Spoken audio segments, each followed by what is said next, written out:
بسم اللہ الرحمن الرحیم۔ السلام علیکم۔ بے نقاب نیوز کے ساتھ میں ہوں ثنا حسین۔ چلتے ہیں خبروں کی جانب۔ رپورٹ رضا اکرم کے مطابق سالانہ عرس پاک ہر سال کی طرح اس سال بھی کڑی شریف میں مکمل تیاریاں۔ تاجدار کشمیر حضرت پیر شاہ غازی المعروف دمڑی والی سرکار کا 291واں عرس 12 اور 13 فروری کو بڑی عقیدت و احترام سے منایا جائے گا۔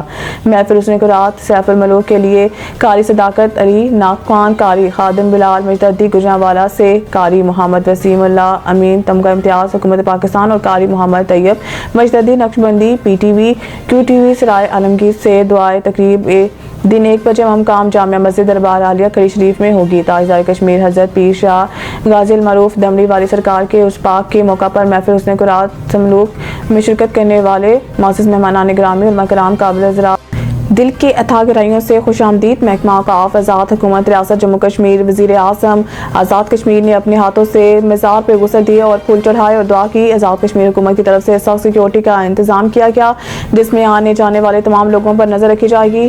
رضا اکرم، بے نقاب نیوز انٹرنیشنل۔